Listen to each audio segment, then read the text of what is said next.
In a month's time, Ugandans will remember the ugly scenes that they woke up to when terrorists hit Kampala, 70 lives lost.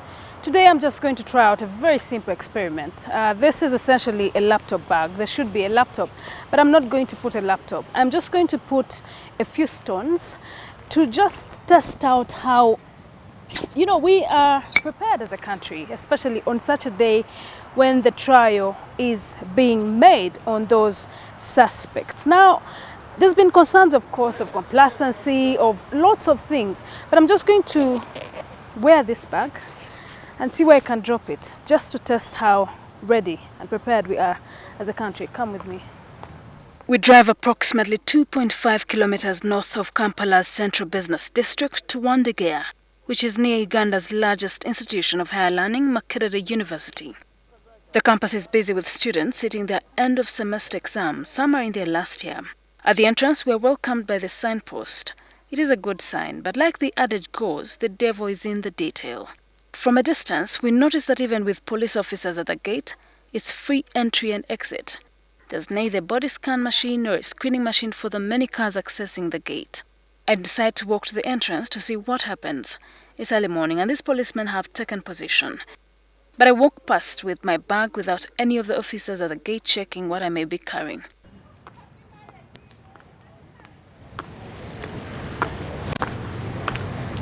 Morning. You would wonder how a university with over 40,000 students can be so lax in security. There's only one way to find out. We have changed our mode of policing. That's why you see we don't normally now check at the gates constantly. We have shifted the security into major areas of concentration. For example, now in Makerere, the students are doing exams and thousands of them, you find them in one lecture room. So we have concentrated security both in uniform and not in uniform at the main lecture rooms. His explanation only gives me more leads. We must go in to see how this works. We then move to the Senate building, which has the offices of the Academic Registrar, Deputy Vice-Chancellor Academic Affairs, lecture rooms, the Graduate School, and about 8 other offices. Academic transcripts are also issued from this building. To test the words of the police officer in charge of security here, I stand at a vantage point and ensure that I don't look suspicious. The building is manned by closed-circuit television or CCTV cameras and a security guard.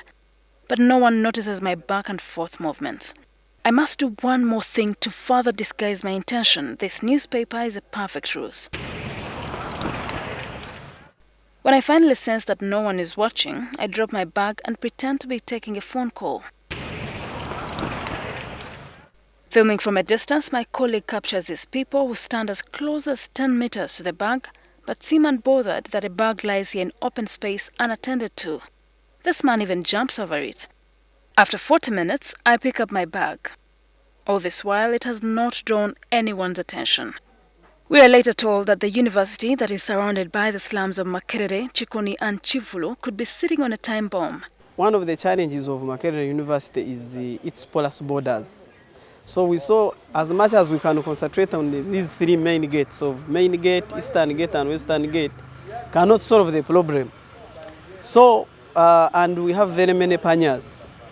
But most of the time, we normally have random checking. Education institutions remain a soft target for terrorists. In April last year, Al-Shabaab militants stormed Garissa University in northeastern Kenya, killing 148 people and injuring 79 others. Our time at the university proves that there is the form, but the substance, that's the details, remain a challenge.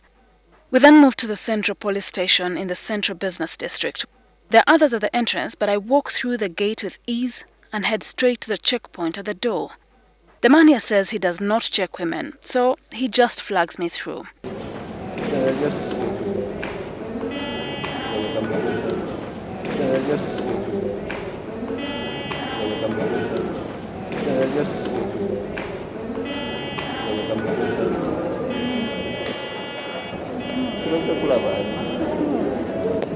We move to yet another busy destination, a shopping mall that houses many shops, cafes, banks and ShopRite supermarket in Lugogo.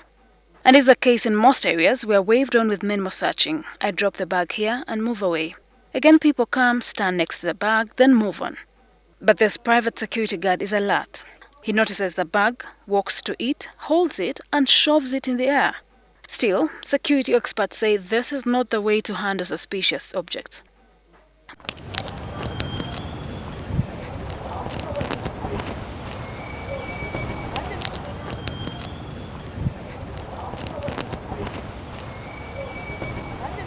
In the first place, report the bag, cordon off the place.